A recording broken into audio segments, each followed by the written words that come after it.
Hello and welcome to the channel. Today I'm going to give you a tour of the garden and introduce you to what we have growing here. We currently have 22 varieties of tree, as well as multiple varieties of strawberries and blueberries, as well as a small polyculture veggie patch which we've just got going. This is the first video I've done like this, so please excuse the clunky cam work and editing. Right, let's get into it. This is a Avocado. This is a cold climate papaya. You can see some little fruit on there, but there they'll drop. It's also known as the champagne fruit. And here we have dwarf Tahitian lime. This has a couple of flowers on it over here. This here we have a flame seedless grape, which I'm going to grow around this ring, and then I'll send it up this pole.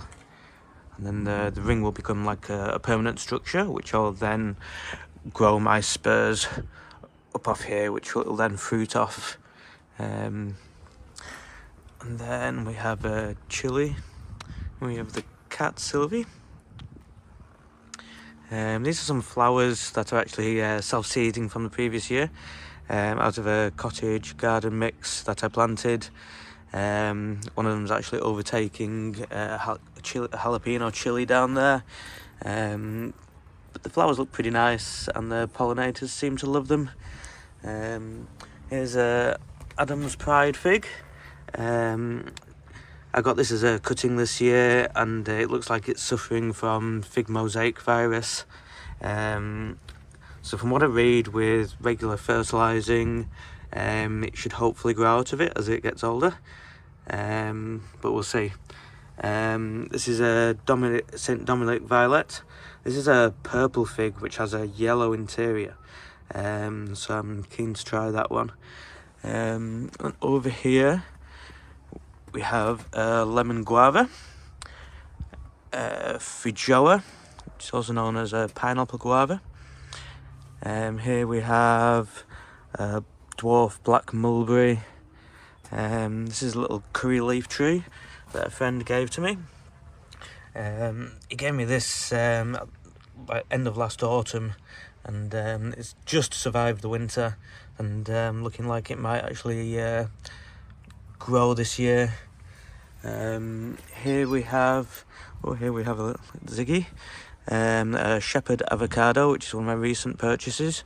This is a B-type pollinator, which, if you don't know, with avocados, you need a B and an A-type pollinator, as they pollinate the same flowers alternates throughout the day. So an A-type pollinator pollinates in the morning, female, and male in the afternoon, and the opposite for B-type.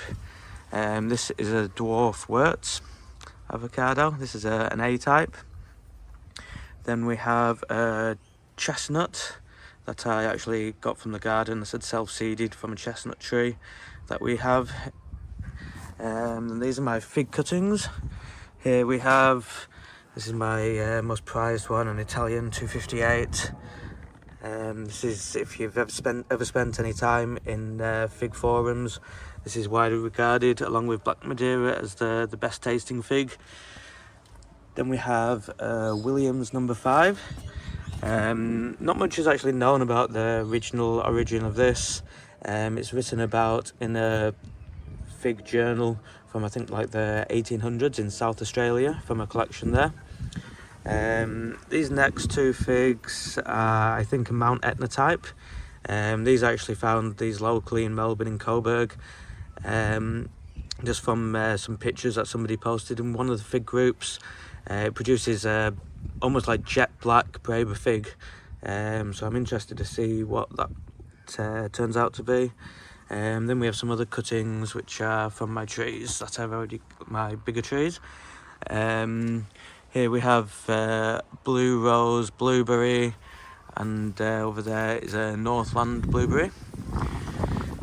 Here we have 2 avocado trees. One of them is this, and one of them is this big scraggly thing. So this is a bit of an experiment to see what is actually best to do when your avocado looks like this. I've seen it quite a lot with trees that you buy from nurseries. you get this big scraggly thing. So with this tree I have notched the trunk. I put these notches in just above the leaf nodes, which will hopefully induce branching lower down here. And with this one I've gone and pruned it right back. So this is a little experiment which I'm going to make a video about at some point. Then down here we have the Panache fig. This is also known as a tiger stripe. It has beautiful yellow and green stripes. Then we have the jelly bean blueberry. This sounds exciting. Here we have a dwarf peach, which got a bit of peach leaf curl. This tree has definitely been a lesson to treat your trees with lime, sulphur and copper. Here you see a leaf curl. So yeah, at the end of autumn or fall, when the leaves drop, you want to be treating your trees to prevent this. This is definitely a lesson. Here we have a lemon. I'm not sure what type of lemon this is. I got this off an old guy when I was buying this tree, which is a Desert King fig. This produces a really early Braber crop, and the Braber crop produces without being pollinated, ripens, and the main crop does need to be pollinated.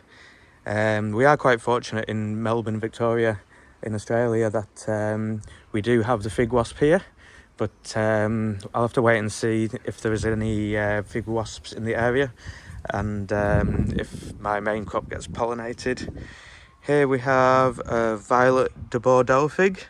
This is one that really everyone should have. It's sort of the fig that figs are compared to. And here we have the strawberries. This is a Delise here, which has been very productive because heaps of berries starting to ripen. Then we have another variety here. This is a Nelly Kelly strawberry sweetie. This produces really nice big strawberries, but it's not producing as many at the moment. And then we have the Ruby Ann. Now this is being overtaken by the other strawberry in this pot. But it does produce these beautiful, cute red flowers. So I am going to take this out and give it its own space and see how it goes. And then here we have Summer Breeze, which produces these beautiful pink flowers, which when they've closed up a bit more, they almost look like a rose. Then we have the parsley, the rosemary, we have a bay tree down here, and this is a white Adriatic fig. Then we have a perennial basil. This is amazing. This makes the most beautiful pesto, and you don't need to sow it every year. And so far for me, it's just been amazing. It just keeps growing. You keep hacking it back, making pesto, and then it grows again. Hack it back. It's fantastic. Then we have a barbacoa and some more flowers and parsley. Over here we have some nasturtiums and marigolds. Nasturtiums, they actually have they're edible. The leaves and the flowers are edible. I'm going to take you to the little garden bed. So here we have the garden bed. This was empty when I first came to this house, completely empty, no soil, no nothing. So we actually have filled it with prunings from the garden, and almost made like a hugelkultur bed with it. Put some cardboard compost on top, piled grass clippings on it for a while, and then planted in it maybe 3 weeks ago, and this is what we've got. So as a house now, we're self-sufficient with Pak Choi, and we will be with rocket, lettuce, spinach, and then I am planning to put some tomatoes in the back here. If you're wondering what this netting's for, it's for the possums. Possums eat everything here. I'll show you a tree here. This is an apricot, and this was covered with beautiful blossom. We would have had hundreds and hundreds of apricots in this tree, and the possums ate all the blossom, everything, all the buds. So it's really a battle here in Melbourne. Here we have a beautiful olive tree that's in the property. This is an old Italian house, so we have lots of fruit trees. It's amazing. Here we have a blood orange, another olive.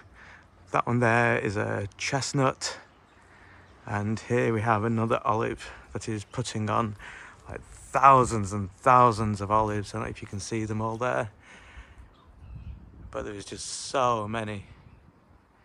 Yeah, so that's what we're growing. It's amazing what you can do with a small space like this. Even in a rental, a lot of things in containers. A lot of these fig trees will do just fine in containers. These are almost too big. Really what you want is these 40 centimetre pots. They're absolutely perfect. And with a pot that size, you can probably get around 150 figs. So it's really good to do, and once you have a tree like these, they're the trees for life. And this is the start of hopefully what will be a project into self-sufficiency in a share house situation.